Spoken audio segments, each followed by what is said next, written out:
Hi there, Joga here from A Pocket Full of Happiness, and in this video I'm going to focus on the Bold Star background cover plate, which is an A2 size cover plate, and you will see that it falls apart, that the die cut falls apart into a million little pieces. So it's quite good to work with press and seal in this case. I found it really practical. And I'll be honest, while I do like these colors, it does not give me any Christmas feeling. I ended up with these because I wanted actually to work with my favorite green, red, pink, lime sort of colors, but I already used them on so many of the cards for today that I didn't want to bore you with that. And then I wanted to go with just blues, but believe it or not, I do not have as many blues that work together as I need for all these shapes, because you will see that you can, the idea here was to make this star as colorful as possible, and I wanted to add a different color to not every piece, but for example, next to the star, or well, let's say snowflake, I wanted to add the darker and the lighter shade, and then also there's really so many different colors. I think I was counting, let me see, 1, 2, 3, 4, 5, and then 6, 7, 8, 9, I think 9 different ones I wanted to add. And I think the maximum I had like 5 that work together. I have a ton of blue, but they have different tones and then they don't work. So this one here, I actually kept like a monochrome in the middle, but I wanted to add some texture to that part, so I'm layering 2 of these snowflakes, and then the top layer is going to be the same color as the background, which is a cream kind of color. And up close you will see the depth and the dimension of that. And I will show you a bunch of different ways that I feel this background. Basically, I just played with color and dimension.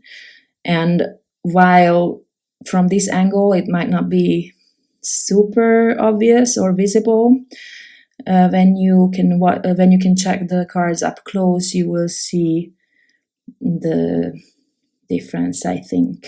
And to me, when it's a simple card like this, to me that's important, that it's not just flat, Now, as you can see, I die cut the panel from many different colors, and I keep them all on separate press and seal.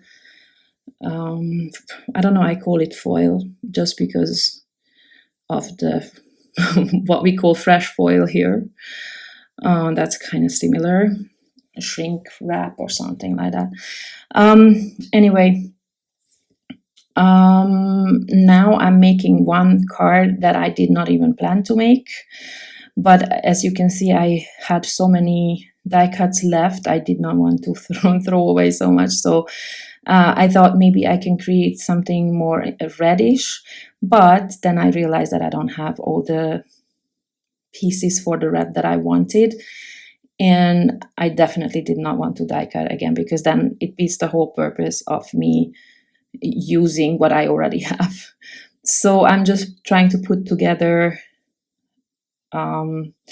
something from what I have, but then I'm gonna hit the problem that I do not have any of the snowflakes left in any color, so I will have to in the end die cut that. And I think I decided on the cream color in the background, and then I'm just going to use some pieces from the new die cuts as well.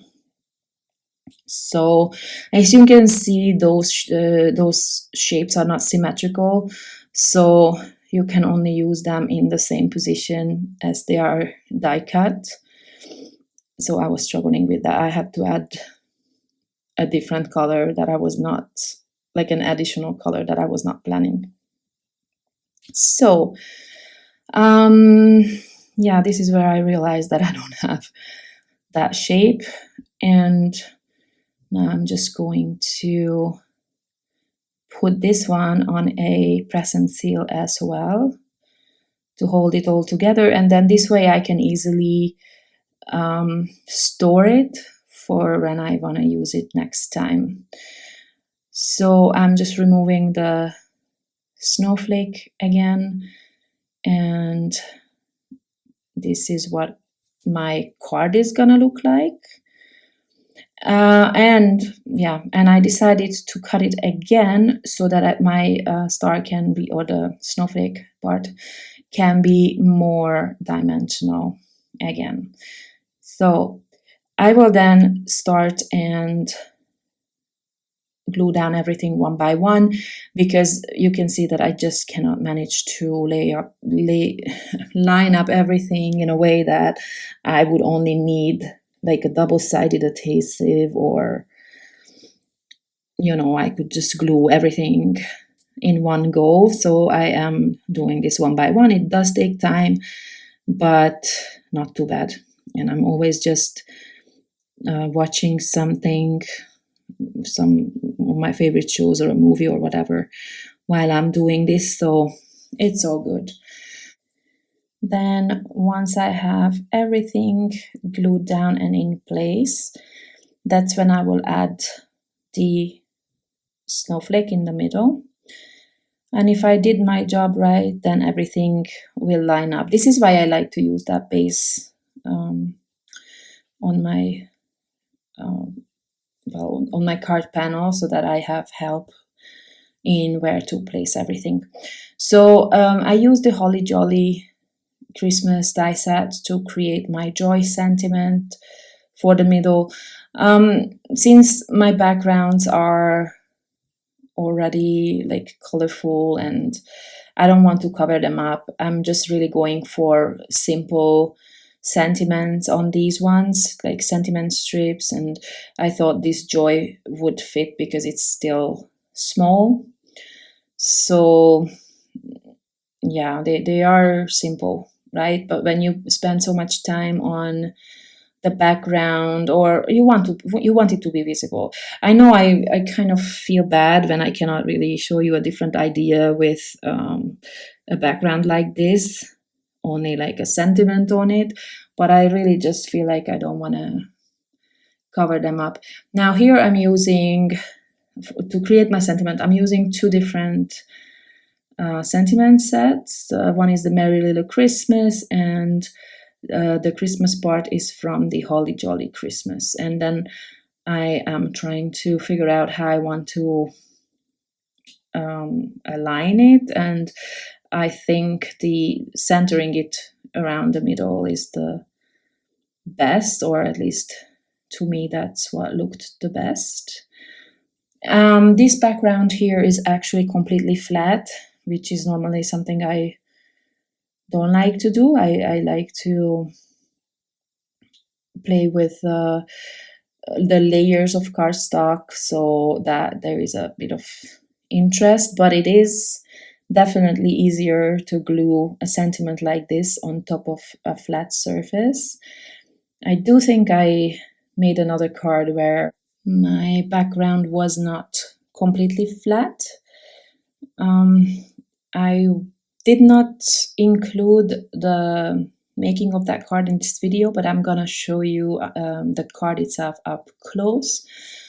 It's basically the exact same one as this one, only I played a bit with the number of layers of cardstock and dimension, that sort of thing. Okay, so to finish off my cards, I'm adding a few little white details with my jelly roll. I don't know if I did that for every one of them, I don't remember, but definitely to this one and the joy sentiment, just so that it stands out a little bit more, or it's a bit more fun. You know, I don't know how to explain. It's not very elegant, then I guess it's more